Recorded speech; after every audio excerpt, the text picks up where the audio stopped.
चलिए बाबा, आज हम करने वाले हैं revision of the chapter of offences and penalty. Sir कैसा टॉपिक है बाबा? ए ग्रेडेड टॉपिक है। एग्जाम में 4 से 6 मार्क इन माय ओपिनियन पूछेंगे। चलिए शुरू करेंगे ऑफेंसेस एंड पेनल्टीज का चैप्टर। सर कहां से चालू होता है? सेक्शन नंबर 122 से चालू होता है एंड सर जाता है सेक्शन नंबर 138। सर ये चैप्टर का लिंकिंग क्या है बाबा? लिंकिंग कुछ नहीं है, जो ये सारे चैप्टर्स होते हैं ना, सारे जो चैप्टर्स होते हैं अपने, उन सारे चैप्टर्स के लिंकिंग में ही आता है ऑफेंसेस एंड पेनल्टीज का चैप्टर। बेसिकली आप सप्लाई में सर जहां भी कुछ भी गलत करोगे वहां आ जाएगा ऑफेंसेस एंड पेनल्टीज का चैप्टर। इसलिए ये चैप्टर लिंकिंग में हर एक चैप्टर के साथ ही आपको पता होना चाहिए कि क्या गलत किया, रजिस्ट्रेशन नहीं लिया, गलत किया, पेनल्टी लग जाएगा।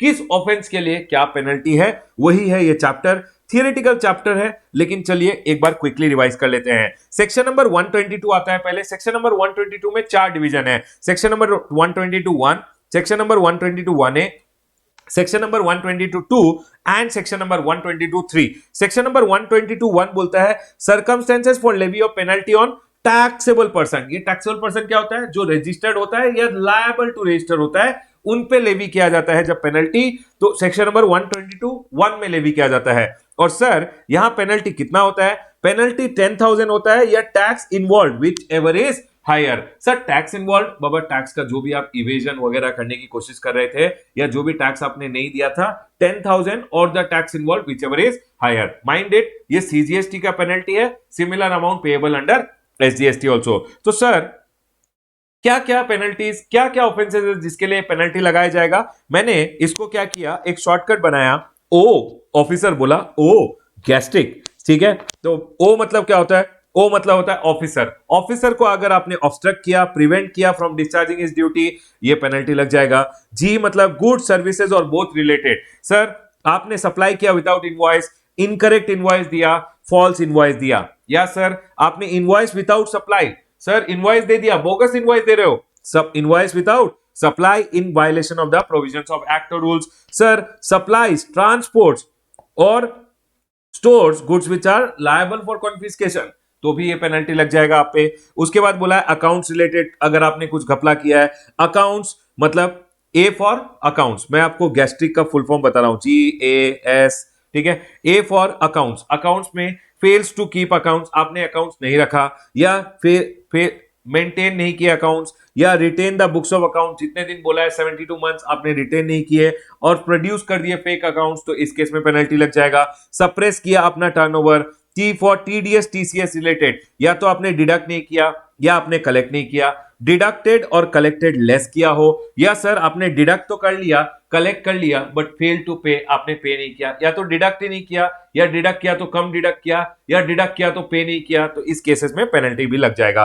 टी फॉर टेम्पर्स और डिस्ट्रॉयज, अगर एविडेंस को टेम्पर किया, डॉक्यूमेंट्स को टेम्पर डिस्ट्रॉय वगैरह किया। डिटेन, सीज और अटैच्ड गुड्स, जो भी गुड्स थे, समझ लीजिए ऑफिसर आया आपके प्रेमाइसेस में, सर्च एंड सीजर हुआ, उसके बाद उसने प्रोहिबिशन ऑर्डर देके बोला इन गुड्स को हाथ नहीं लगाना है, आपने उन गुड्स को बेच दिया, तो ये बोल रहे डिटेन्ड, सीज्ड, अटैच्ड गुड्स को अगर आपने टेम्पर या डिस्ट्रॉय किया, तो उस केस में भी ये बोल रहे हैं कि सर पेनल्टी लग जाएगा। T for transport without specified document, आपने ई-वे बिल वगैरह बिना जनरेट किए ट्रांसपोर्ट कर दिया। Sir registration, fail to obtain, आपने रजिस्ट्रेशन लिया नहीं या फॉल्स इंफॉर्मेशन दिया रजिस्ट्रेशन के टाइम, या किसी और का जीएसटी नंबर यूज करते हुए सप्लाई कर दिया। आर रिफंड, सर रिफंड आपने फ्रॉडुलेंटली ले लिया हो, या I for ITC without actual receipt of goods fully और पार्शियली इन कॉन्ट्रावेंशन, आपको बोला गया था जब आपको गुड्स मिल जाए उसी के बाद आप ITC लीजिएगा, आपने गुड्स विदाउट रिसीट ही ले लिया। सर ISD, कोई ISD है, ISD क्या कर रही है? टेक्स और डिस्ट्रीब्यूट्स ITC इन कॉन्ट्रावेंशन। एक ISD है इनपुट सर्विस डिस्ट्रीब्यूटर, वो ITC ले रही है या डिस्ट्रीब्यूट कर रही है इन कॉन्ट्रावेंशन, तो ये पेनल्टी आ जाएगा। आई फॉर इंफॉर्मेशन और document called by the officer, या तो आपने दिए नहीं या फॉल्स दे दिया ऑफिसर को, तो इस केस में पेनल्टी आएगा। C for collect, collects an amount as tax और इन कॉन्ट्रावेंशन, मतलब आपने एक अमाउंट कलेक्ट किया है टैक्स या कॉन्ट्रावेंशन में कलेक्ट किया है, but you have failed to pay it to the government greater than 3 months from the due date, तो याद रखिएगा 10,000 रुपीज और the tax involve whichever is higher, penalty under CGST लगेगा, similar penalty under SGST act भी लगेगा। उसके बाद आता है section number 122 1A। Section number 122 1A बोलता है कि एनी पर्सन मतलब ये टैक्सेबल पर्सन रजिस्टर्ड पर्सन के लिए नहीं बोला है, ये एनी पर्सन के लिए बोला है। Who retains the benefit of a transaction covered under clause 1279। Sir ये 1279 क्या है? देखिए बाबा, मैंने यहां पे क्या किया ना, ब्लू अंडरलाइन किया है। जो ये 4 ब्लू अंडरलाइन है, ये है 1, 2, 7 एंड 9। ये क्या है सर? अगर आपने सप्लाई विदाउट इनवॉइस किया या इनवॉइस विदाउट सप्लाई किया है, मतलब बोगस इनवॉइस वगैरह बेचा है, इनवॉइस दे दिया, सप्लाई नहीं किया, या सप्लाई कर दिया, इनवॉइस नहीं दिया। आईटीसी विदाउट एक्चुअल रिसीट, आपने आईटीसी लिया है, आपको गुड्स मिले ही नहीं, बोगस इनवॉइस के बेसिस पे आपने आईटीसी ले लिया। सर आईएसडी ने क्या किया? आईटीसी लिया या डिस्ट्रीब्यूट किया इन कॉन्ट्रावेंशन। अगर आपने ये चारों केसेस किए हैं तो ये बोल रहे हैं जिसने भी किए वो नहीं, अगर आपने बेनिफिट रिटेन भी किया, मतलब आप अगर उस केस के पीछे मास्टरमाइंड हो। फॉर एन एग्जांपल, मैंने क्या किया, मैंने अपने ड्राइवर के नाम पे एक जीएसटी रजिस्ट्रेशन लेके उसके नाम पे मैंने इनवॉइसेस, उसके फॉर्म से इनवॉइसेस इश्यू करने चालू कर दिए। तो गवर्नमेंट बोल रहा है रमेश आप तो मास्टरमाइंड हो उस केस के पीछे, तो आप मास्टरमाइंड को यहां पे बेसिकली पकड़ा जाएगा। सेक्शन नंबर 122(1) बोलता है any person who retains the benefit, जो बेनिफिट उठा रहा है उस ट्रांजेक्शन का, which are covered under 1, 2, 7 and 9 under subsection 1 and at whose instance transaction is conducted. तो जो भी टैक्स इवेडेड या आईटीसी अवेल्ड या पास्ड ऑन था, उतना पेनल्टी आप पे लगाया जाएगा। तो सर जो भी आपने बेनिफिट उठाया उतना का पेनल्टी बेसिकली आप पे लगा दिया जाएगा। ये मास्टरमाइंड्स को पकड़ने के लिए सेक्शन इंट्रोड्यूस किया गया है। उसके बाद आया section number 122(2) circumstances for levy of penalty on registered person. देखिए बाबा, ये था टैक्सेबल पर्सन पे, ये पेनल्टी जो है सेक्शन नंबर 122(2) का, ये सिर्फ आप पे तभी लगाया जा सकता है अगर आप रजिस्टर्ड पर्सन हो। Registered person supplies good services on which tax is not paid, short paid, erroneously refunded, ITC wrongly availed और यूटिलाइज। तो ये बोल रहे हैं अगर फ्रॉड का केस है तो 10,000 और tax due whichever is higher, अगर अदर देन फ्रॉड का केस है तो 10,000 और 10% of the tax whichever is higher। याद रखिएगा ये पेनल्टी जो है ये सेपरेटली बोला गया है। अगर सेक्शन नंबर 73 एंड 74 में पेनल्टी ऑलरेडी लग चुका है तो यहां पेनल्टी नहीं लगाया जाएगा फिर से। लेकिन अगर सेक्शन नंबर 73 एंड 74 में पेनल्टी नहीं लगाया है तो ये सेपरेट पेनल्टी का क्लॉज यहां पे डाला गया है। उसके बाद आया section number 122(3) circumstances for levy of penalty on any person. Section number 122(1) taxable person, 122 registered person, section number 122(3) any person, किसी भी पर्सन पे पेनल्टी अप टू 25,000। ये अंडर सीजीएसटी 25,000 अंडर एसजीएसटी भी लगा सकते हैं। ए बोल रहा है एड्स और abets offences under section number 122(1). Section number 122(1) वाले जो ऑफेंसेस है उनको करने में अगर आप किसी की हेल्प कर रहे हो तो भी पेनल्टी लगाया जा सकता है। ये बोलता है सेक्शन नंबर 123(3)(a) एड्स और abets offences under section number 122(1). जो भी सेक्शन नंबर 122(1) था, समझ लीजिए एक पर्सन विदाउट इनवॉइस आपको सप्लाई कर रहा था, आपने बोला हाँ मैं खरीद लूंगा विदाउट इनवॉइस। जो पर्सन सप्लाई कर रहा था विदाउट इनवॉइस, उस पे अंडर सेक्शन नंबर 122(1) में पेनल्टी आएगा। आपने खरीदा विदाउट इनवॉइस तो सर आप पे भी पेनल्टी अंडर सेक्शन नंबर 122(3) आ जाएगा, because any person need not be registered person. आप रजिस्टर्ड नहीं हो फिर भी आप पे पेनल्टी लगा सकते हैं। तो ये बोल रहे हैं और deals in any way with goods he knows or has reason to believe, are to be मतलब reason to believe, are liable to be confiscated, तो भी आप पे पेनल्टी लगाया जा सकता है। receives or concerned with the supply of or deals with supply of service which he knows or has reason to believe are in contravention, मतलब आपको मैं सर्विस दे रहा हूं, मैंने बोला ठीक है बेटा बिल नहीं देता हूं, मैंने बिल नहीं दिया, मेरे पे पेनल्टी 122(1). आपने बिना बिल मेरे से सर्विस लिया, आप पे भी penalty under section number 122(3). Section number 122(3)(d) बोलता है fails to appear when issued a summon to give evidence. आपको समन इशू किया गया और बोला आ बेटा और मेरे को एविडेंस दे, ऑफिसर ने बोला आप नहीं गए, बोले कौन जाएगा, पेनल्टी लग जाएगा। फेल्स टू इशू इनवॉइस और account for invoice in the books of account. बेटा इनवॉइस तो अकाउंट करोगे, आप इनवॉइस वगैरह का अकाउंटिंग ही नहीं कर रहे हो तो आप पे पेनल्टी लग जाएगा अंडर सेक्शन नंबर 122(3). उसके बाद सेक्शन नंबर 122(3) आता है, सेक्शन नंबर 123 आता है, लेकिन सेक्शन नंबर 123 में जाने से पहले मैं फिर से बोलता हूं सेक्शन नंबर 121 पेनल्टी किस पे लगाता है सर, टैक्सेबल पर्सन पे। सेक्शन नंबर 121(a) आया है जो लगाता है पेनल्टी ऑन एनी पर्सन, ये मास्टरमाइंड्स के लिए बेसिकली सेक्शन बनाया गया है। सेक्शन नंबर 122 रजिस्टर्ड पर्सन पे पेनल्टी का बात करता है एंड सेक्शन नंबर 122 बात करता है एनी पर्सन पे अप टू 25,000 का पेनल्टी के बारे में। ठीक है सर, चलिए आगे बढ़ते हैं। सेक्शन नंबर 123 आता है जो बोलता है penalty for failure to furnish information return. अगर आपने इंफॉर्मेशन रिटर्न जो फर्निश करना था वो फर्निश नहीं किया, इंफॉर्मेशन रिटर्न अगर फर्निश नहीं किया है तो ₹100 per day up to 5,000 maximum. Maximum कितना है? 5,000। ये अंडर सीजीएसटी है, अंडर एसजीएसटी भी सिमिलर अमाउंट लगेगा। सेक्शन नंबर 124 बोलता है फेलियर टू फर्निश स्टैटिस्टिक्स। आपको स्टैटिस्टिकल डेटा फर्निश करना था, आपने नहीं किया तो फाइन अप टू 10,000 है। लेकिन अगर आपने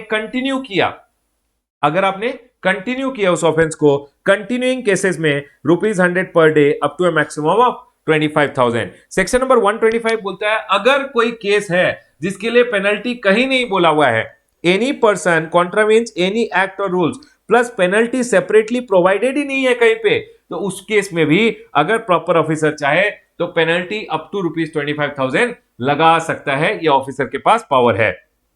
उसके बाद है सेक्शन नंबर 126। मेरे को सेक्शन नंबर 126 बहुत इंपॉर्टेंट लगता है क्योंकि इस पे छोटा मोटा क्वेश्चन कर लेते हैं, एग्जाम में पूछ लेते हैं। चलिए आ जाइए। General discipline related to penalty. ये सारे डिसिप्लिन ऑफिसर को फॉलो करने हैं जब वो पेनल्टी किसी पे लगा रहा है। क्या ये बोलता है? Number 1, no penalty for minor breach. Minor breach किसको बोलते हैं? छोटे मोटे गलत काम के लिए पेनल्टी नहीं लगाएगा। सर गलत, छोटे मोटे गलत काम क्या होते हैं? No penalty for minor breach. Minor breach मतलब वो होता है जहां टैक्स इन्वॉल्व लेस देन ₹5,000 होता है। मतलब एग्जाम में ध्यान रखिएगा, अगर ऑफिसर पेनल्टी लगा रहा है और छोटा सा माइनर ब्रीच है जहां अमाउंट इन्वॉल्व लेस देन 5,000 है तो वो पेनल्टी नहीं लगाएगा। No penalty for minor breach ₹5,000 of tax regulation. क्या? Of tax regulation or procedural requirement and in particular any omission or mistake in documentation which is easily rectifiable। अगर कोई ऐसा काम किया आपने जो easily rectifiable है तो उसके लिए वो पेनल्टी नहीं लगाएगा। ठीक है सर, माइनर ब्रीच है या जो easily rectifiable है which is apparent on the face of record, सामने ही दिख रहा है कि सर गलती हो गई है, लेकिन and made without any fraudulent intention और ग्रॉस नेग्लिजेंस, तभी वो पेनल्टी नहीं लगाएगा। समझ लीजिए आपने ग्रॉस नेग्लिजेंस किया, आपने नेग्लिजेंस किया है या सर आपका फ्रॉडुलेंट इंटेंशन था, चाहे अमाउंट लेस देन 5,000 भी हो फिर भी आप पे पेनल्टी लगा देगा, याद रखिएगा। Next, penalty shall depend on fact and circumstance of each case and be commensurate with the degree and severity of the breach। जब ऑफिसर आप पे पेनल्टी लगा रहा है, समझ लीजिए पेनल्टी अप टू 25,000 बोला अंडर सेक्शन नंबर 125, तो जब पेनल्टी आप पे ऑफिसर लगाएगा तो देखेगा जितना संगीन अपराध उतना ज्यादा पेनल्टी, जितना छोटा अपराध उतनी कम पेनल्टी, वैसे वो ऑफिसर जज करके लगाएगा।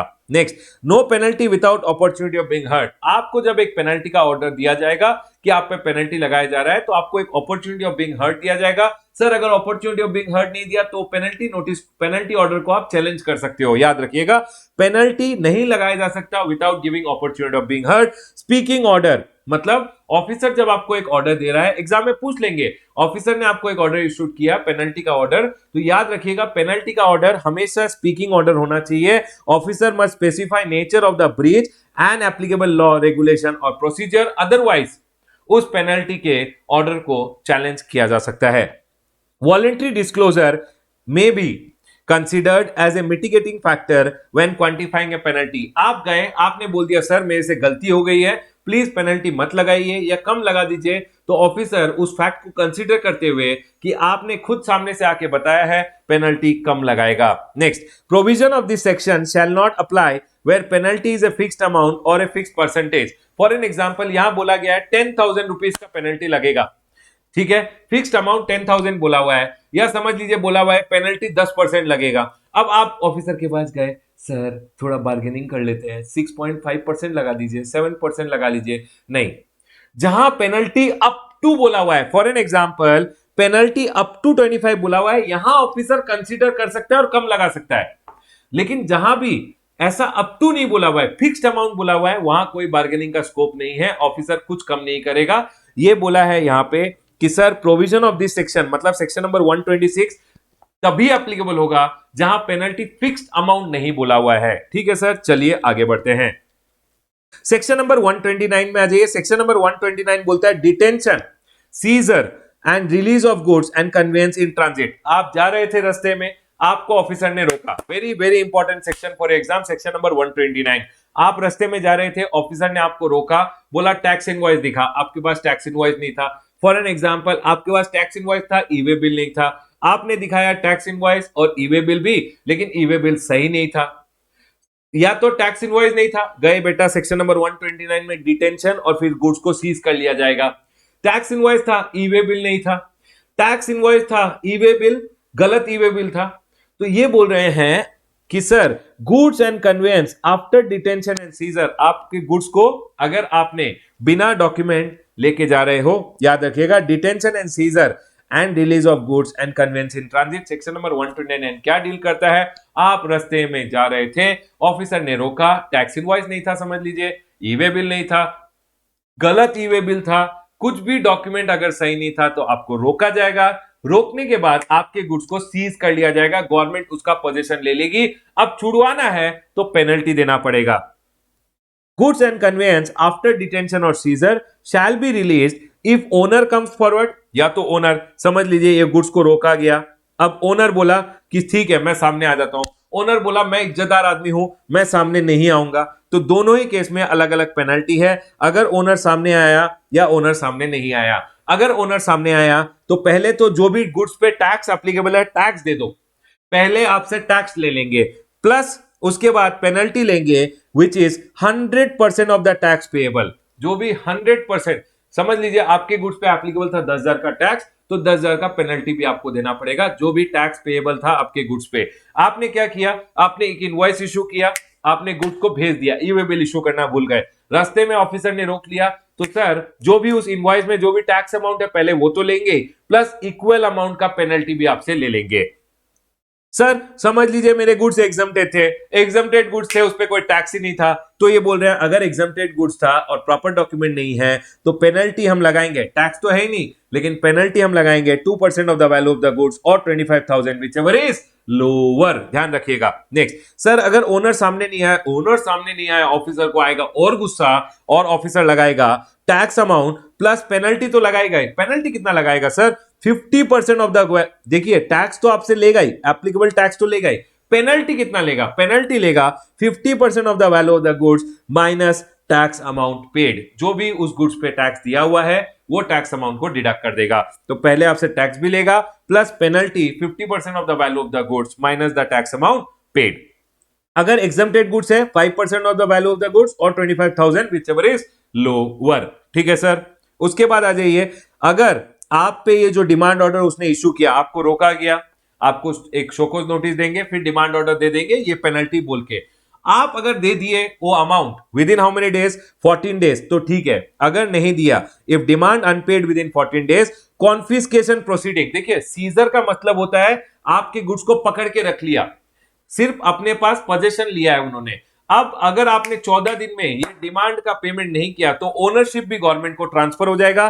Sir confiscation proceeding shall be initiated period less than equal to 14 days if goods are perishable, hazardous और likely to depreciate with time. For an example, आपके गुड्स को रोका गया, थे उसमें आम, अब आम को तो 14 दिन नहीं दे सकते आपको टाइम कि आप 14 दिन के बाद पेमेंट कर, 14 दिन में पेमेंट कर दीजिएगा, वो आपको बोलेंगे 4 दिन का टाइम दे रहा हूं, 4 दिन से अगर ज्यादा किया टाइम, 3 दिन 4 दिन का टाइम लिमिट देंगे, क्योंकि हजार्ड गुड्स है या समझ लीजिए वो ऐसे गुड्स है जो खराब हो जाएंगे, तो उन केस में 14 दिन का टाइम लिमिट को कम भी किया जा सकता है। एक छोटा सर्कुलर आया था, इफ समझ लीजिए गुड्स जा रहे हैं रास्ते में और पकड़ लिया ट्रक को, अब ट्रक को पकड़ लिया तो उस केस में अगर इनवॉइस था उस गुड्स के साथ, तो वो इनवॉइस को देखते हुए जो प्रॉपर ऑफिसर है वो डिसाइड करेगा कि कौन ओनर है उस गुड्स का, या कंजाइनर या कंजाइनी, ऑफिसर डिसाइड करेगा। यही बोला है, इफ इनवॉइस और document is accompanying the goods then either the consignor और the consignee shall be the deemed owner. If अगर इनवॉइस वगैरह नहीं है तो प्रॉपर ऑफिसर डिसाइड करेगा, क्योंकि जब गुड्स लेके जा रहा है, अगर मैं सप्लायर हूं, मेरी जिम्मेदारी थी आपके घर तक डिलीवर करने की, तो मैं ओनर हूं। सर अगर आपकी जिम्मेदारी थी कलेक्ट करके जाने की, तो आप ओनर हो। लेकिन अगर डॉक्यूमेंट नहीं है, अगर गुड्स के साथ डॉक्यूमेंट नहीं है, तो उस केस में प्रॉपर ऑफिसर डिसाइड करेगा कौन ओनर है और किस पे पेनल्टी लगाई जाएगी। नेक्स्ट, अब आता है सेक्शन नंबर 130। सेक्शन नंबर 130 बोलता है कब कब आपके गुड्स को कॉन्फिस्केट किया जाएगा। कॉन्फिस्केशन ऑफ गुड्स और conveyance and levy of penalty. कब कब आपके गुड्स कॉन्फिस्केट किए जा सकते हैं? नंबर 1, एग्जाम में क्वेश्चन पूछ सकते हैं 5 मार्क के लिए। सेक्शन नंबर 129 एंड 130 तो बहुत इंपॉर्टेंट है। सेक्शन नंबर 130 में बोल रहा है कब कब आपके गुड्स कॉन्फिस्केट किए जाएंगे। सप्लाईज और receives goods in contravention of act और rules to evade the tax. आपने टैक्स इवेट करने के लिए क्या किया? सप्लाई किया, रिसीव किया गुड्स इन कॉन्ट्रावेंशन, मतलब हो सकता है कि सप्लाई किया विदाउट इनवॉइस या रिसीव किया विदाउट इनवॉइस, तो उन गुड्स को कॉन्फिस्केट किया जा सकता है। Sir does not account for goods on which he is liable to pay tax. आप गुड्स की अकाउंटिंग सही नहीं कर रहे हो। Supplies any goods which are liable to tax without registration. आप सप्लाई विदाउट रजिस्ट्रेशन कर रहे हो। Contravenes any of the provisions of the act. आप कॉन्ट्रावेन कर रहे हो प्रोविजन, क्यों? इवेट करने के लिए tax. Uses any conveyance to transport goods in contravention. जिन गुड्स पे टैक्स नहीं दिया हुआ है उन गुड्स को ट्रांसपोर्ट करने के लिए अगर एक कन्वेंस को यूज कर रहे हो तो कन्वेंस को भी कॉन्फिस्केट कर लिया जाएगा। कॉन्फिस्केट मतलब गवर्नमेंट उसका ओनरशिप ले लेगी, यही बोला है। अब ये केस में अगर आपके गुड्स कॉन्फिस्केट हो गए, हमेशा याद रखिएगा पेनल्टी कितना लगेगा? सर गुड्स पे लगेगा fine as proper officer thinks fit, मतलब जितना सही लगेगा प्रॉपर ऑफिसर को। आप गए बोले सर मेरा गुड्स का ओनरशिप मत लो, गुड्स को छोड़ दो, प्रॉपर ऑफिसर डिसाइड करेगा कितना फाइन लेना है गुड्स को अगर छुड़वाना है आपको, as the proper officer thinks fit, but maximum market value less the GST, इतना पेनल्टी आप पे लगाएगा फाइन, ठीक है, ताकि ओनरशिप गवर्नमेंट नहीं ले। उसके बाद बोला अगर कन्वेंस है, ट्रक वगैरह को छुड़ाना है, तो ये बोल रहे हैं कि ट्रक छुड़वाने के लिए जीएसटी जो होता है वो गुड्स पे वो देना पड़ेगा। जो ट्रक का ओनर है उसको देना पड़ेगा the GST applicable on those goods. आपको क्या देना पड़ेगा? मार्केट वैल्यू माइनस जीएसटी, और जो ट्रक का ओनर था उसको ट्रक छुड़वाने के लिए देना पड़ेगा द जीएसटी, जितने गुड्स पे, वो गुड्स पे जितना जीएसटी था जिसकी आप चोरी कर रहे थे, मतलब आप तो चोरी नहीं कर रहे थे, आप तो अपना ट्रक यूज कर रहे थे, ट्रक ओनर को अपना ट्रक छुड़वाने के लिए उतना जीएसटी का पेमेंट करना पड़ेगा। तो ये बोल रहे हैं लायबल फॉर कॉन्फिस्केशन होता है। अगर आपको कॉन्फिस्केशन नहीं कराना है, मतलब आपके ट्रक को जब्त नहीं करवाना है या गुड्स को जब्त नहीं करवाना है, गवर्नमेंट उस पे उसकी ओनरशिप नहीं लेगी अगर आपने ये फाइन पे कर दिया। और जो ये बंदा था, जो पर्सन था, पर्सन पे भी पेनल्टी अंडर सेक्शन नंबर 122 लगाया जाएगा। देखिए कॉन्फिस्केशन जो होता है, कॉन्फिस्केशन मतलब होता है ओनरशिप ले लेना, और ओनरशिप गुड्स का और कन्वेंस का ही लिया जा सकता है। पर्सन का ओनरशिप गवर्नमेंट नहीं ले सकता। ऐसा बोलेगा क्या आज से तू बन गया मेरा गुलाम? पर्सन का ओनरशिप गवर्नमेंट नहीं लेता है, पर्सन पे पेनल्टी लगाया जाता है। गुड्स अगर आपको छुड़वाने हैं तो market value minus GST, conveyance अगर आपको छुड़वाना है तो जीएसटी दे दो, पर्सन पे पेनल्टी लगाया जाएगा अंडर सेक्शन नंबर 122। ठीक है सर, आई रहिए। उसके बाद बोला है मिनिमम फाइन प्लस जो पेनल्टी लगाया गया है that should be greater than equal to section number 129(1).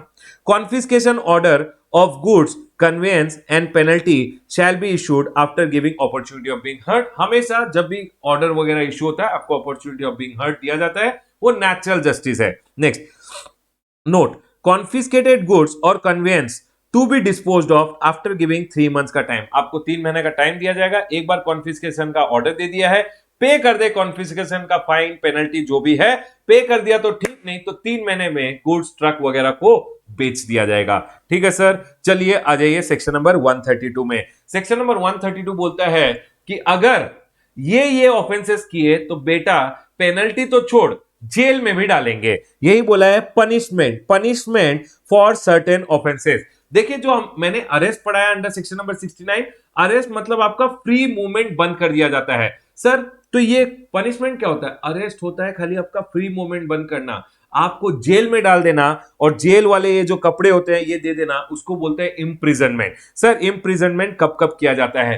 1 रुपए का घपला किया इम्प्रिजन कर देंगे? नहीं, इम्प्रिजनमेंट करने के लिए ये ऑफेंसेस करने होंगे, प्लस एक अमाउंट होता है वो क्रॉस करना होगा, तभी आपको जेल में डालेंगे। इन्होंने बोला है whoever commits or causes to commit and retain the benefit arising out of, basically masterminds की बात कर रही है, जिसने किया प्लस जिसने रिटेन किया उसका benefit out of any of the following, ये सारे। Number 1 supplies without invoice in order to evade tax. Sir evades tax. Number 2 issues invoice. Number 1 supplies without invoice, supply किया इनवॉइस नहीं दिया, issues invoice without supply, sir bogus invoice दिया है. Thirdly, avails ITC using such invoice or bill, मैंने bogus invoice के basis पे ITC ले लिया. या fraudulently avails ITC, सर मैंने बिना इनवॉइस के ITC ले लिया. Collects amount as tax, मैंने एक अमाउंट कलेक्ट किया but fails to pay to the government greater than 3 months from due date, अगर ये सारे ऑफेंस किए. Fifth, evades tax, fraudulently obtains refund, आपने रिफंड वगैरह फ्रॉडुलेंटली ले लिया. Plus offences are not covered under A to D, मतलब ये बोल रहे हैं अगर आपने टैक्स इवेट किया या फ्रॉडुलेंटली एक रिफंड लिया और ऑफेंस ए टू डी में कवर्ड नहीं है, इसमें कवर्ड नहीं है, तो आप कवर्ड हो जाएगा ई में. उसके बाद बोला है F, falsifies or substitute financial records, produces fake accounts, documents, furnishes false information to evade tax, अगर ये किया आपने. या obstruct prevent officer in discharging his duty, officer आया आपने उसके पीछे छोड़ दिया अपने कुत्ते और बोले भाग बेटा भाग, तो ये सब अगर करोगे. ऑफिसर आया आपने बोला वॉचमैन को भगा दे, इसको गेट मत खोल, अगर ये सब किया आपने, ऑफिसर इंस्पेक्शन करने आया है उसको अलाउ करो इंस्पेक्शन करने के लिए. ऑब्स्ट्रक्ट और prevents any officer in discharge of duties, तो बेटा इंप्रिजनमेंट हो सकता है. नेक्स्ट, एक्वायर्स पोजेशन ऑफ और कंसर्न्स हिमसेल्फ इन ट्रांस, ये देखिए TRCKPDDS, इसका फुल फॉर्म क्या है सर? इसका फुल फॉर्म मैं आपको दिखाता हूं, एक मिनट रुक जाइए.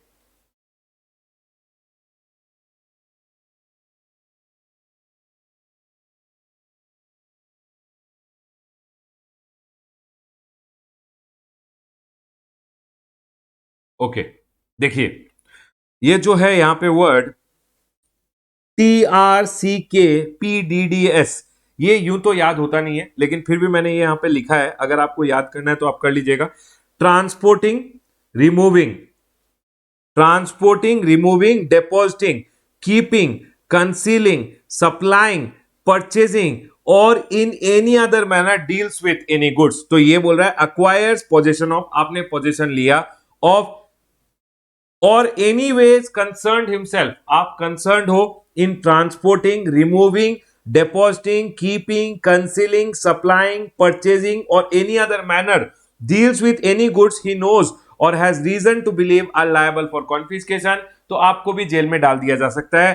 Transporting, removing, depositing, keeping, concealing, आप चाहो तो ये याद रख सकते हो. यही मैंने यहां पे बोला है कि एक्वायर्स पोजेशन ऑफ और concern himself in TRCKPDDS with goods which are liable for confiscation, receives or concerned with supply of or deals with goods he knows or has reason to believe are in contravention, tampers with or destroys material evidences और document, आपने temper किया हो document के साथ या evidence को destroy किया हो.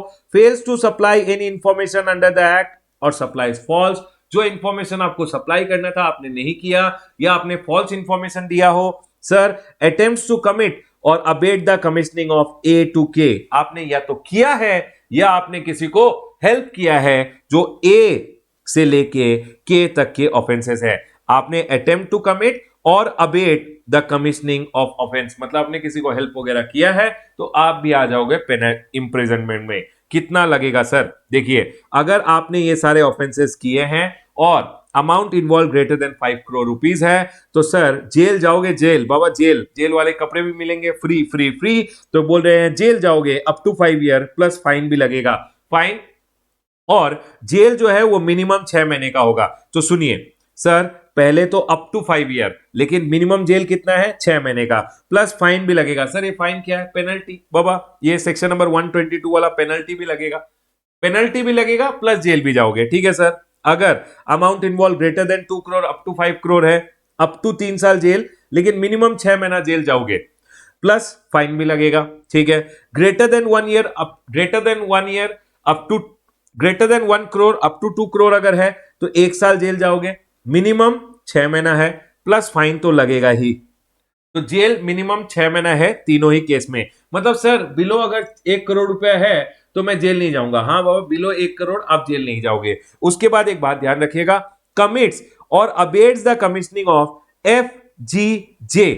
यहां FGJ क्या है? F मतलब ये वाला, फॉल्सिफाइज और substitute financial records, produces fake accounts, documents, furnishes false information to evade tax अगर आपने किया, एफ जी मतलब ऑफिसर आपके प्रेमाइस में आया, आपने भगा दिया उसको, अच्छे से ड्यूटीज वगैरह करने नहीं दिया। एंड जे मतलब आपने अगर डिस्ट्रॉय किया एविडेंसेस और डॉक्यूमेंट्स वगैरह को। तो याद रखिएगा ये तीन के बारे में बोल रहे हैं। कौन सा तीन? फॉल्सिफाइज और substitute financial record. Number 2 officer को ऑब्स्ट्रैक्ट किया है। नंबर 3 आपने एविडेंस वगैरह अगर डिस्ट्रॉय किया, एफ जी जे। तो इन्होंने बोला है 6 महीने तक, अमाउंट के बारे में नहीं बोला है, ये तीन के लिए बोल दिया 6 महीने तक जेल जाओगे और फाइन लगेगा, और both, so up to 6 month jail और फाइन और बोथ। ठीक है सर। और सुनिए, अब अगर ये जो ऑफेंसेस है ये आपने सब्सिक्वेंटली किया, तो subsequent offence under section number 132 any amount jail up to 5 year plus fine. और यहां पे भी एक वर्ड लिख लीजिएगा कि मिनिमम 6 महीने का जेल तो होगा ही होगा, मिनिमम 6 मंथ्स, ये वर्डिंग यहां इंसर्ट कर लीजिएगा। ठीक है सर, आ जाइए। उसके बाद आता है section number 133 liability of officers and certain other person. Sir ये जो ऑफिसर्स होते हैं, जीएसटी के ऑफिसर्स वगैरह, जो जीएसटी के इंप्लीमेंटेशन में इन्वॉल्व है, उन पे क्या कोई पेनल्टी लग सकता है? हाँ बाबा, समझ लीजिए एक जीएसटी का ऑफिसर है, उसने आपकी इंफॉर्मेशन लीक कर दी मार्केट में, तो ये बोल रहे हैं liability of officers and certain other person willfully discloses any information और कंटेंट ऑफ ए रिटर्न, आपका रिटर्न वगैरह का इंफॉर्मेशन अगर डिस्क्लोज कर दिया तो जेल अप टू 6 महीना और फाइन अप टू 25,000 और बोथ उन ऑफिसर्स पे लगाया जा सकता है। उसके बाद बोला है पर्सन कनेक्टेड, बेसिकली ये कौन किन पर्सन पे पेनल्टी है, ये section number 133 person engaged in connection with statistics collection, compilation, computerization, having access to information returns, engaged और agent of the common portal. ये लोग अगर ये सब आपके जो रिटर्न्स वगैरह के इंफॉर्मेशन होते हैं इनको अगर लीक कर देते हैं तो इन पे पेनल्टी लगाया जाता है, jail up to 6 months, fine up to 25,000 और बोथ। नेक्स्ट आ जाइए सेक्शन नंबर 138 में। सेक्शन नंबर 138 है बेटा सेक्शन पैसे दो और भाग जाओ, मतलब पैसे दो और आपको जेल नहीं भेजा जाएगा। आपने बोला कि आपकी इज्जत बहुत ज्यादा है सर, मेरे को अगर जेल ले जाओगे तो इज्जत खराब हो जाएगी, आप मेरे को जेल मत लेके जाइए, मैं आपको पैसे देने के लिए रेडी हूं, पैसे दीजिए, जेल मत जाइए। Compounding of offences, minimum and maximum amount बोला गया है, आपको ध्यान रखना है सर मिनिमम अमाउंट कितना देना पड़ेगा और मैक्सिमम अमाउंट कितना हो सकता है। बेसिकली जो कंपाउंडिंग का फाइन होता है वो ऑफिसर डिसाइड करता है, मिनिमम कंपाउंडिंग का फाइन कितना होगा और मैक्सिमम कितना हो सकता है। इन्होंने बोला है मिनिमम होगा 10,000 और 50% of the tax which is involve, जो टैक्स आप चुराने की कोशिश कर रहे थे या इवेट करने की कोशिश कर रहे थे 50% और 10,000। याद रखिएगा बाकी फाइन्स वगैरह तो लगेंगे, ये जेल नहीं जाने का फाइन है। ठीक है, इसको मल्टीप्लाइड बाय 3 कर दोगे तो 30,000 और 150% ऑफ द टैक्स इन्वॉल्व, ये मैक्सिमम हो सकता है। आपको एग्जाम में एक अमाउंट देंगे और बोलेंगे कि सर क्या ऑफिसर ने सही कंपाउंडिंग फीस मांगी है, तो आपको ध्यान रखना है मिनिमम और मैक्सिमम के बीच में ही होना चाहिए। ठीक है सर, पॉइंट क्लियर है। कब कब कंपाउंडिंग नहीं दिया जाता, ये क्वेश्चन आपको एग्जाम में पूछ सकते हैं, ध्यान रखिएगा। No compounding if already compounded with respect to offences under section number 132(1) A to F. देखिए यहां पे ए से लेके एफ तक के जो ऑफेंसेस है, GHIJ यहां तक ABCDEF, ये क्या बोल रहे हैं यहां पे सर, ऑलरेडी कंपाउंडेड, ऑलरेडी अगर आपको एक बार कंपाउंडिंग दे दिया सेकेंड टाइम कंपाउंडिंग नहीं देंगे अगर ऑफेंस है with respect to A to F, और एड्स और abets commissioning of A to F, मतलब आपने A to F वाले ऑफेंस करने के लिए हेल्प किया था किसी को या आपने किया था, आपको एक बार कंपाउंडिंग मिल जाएगा, सेकेंड टाइम कंपाउंडिंग नहीं दिया जाएगा। ठीक है सर।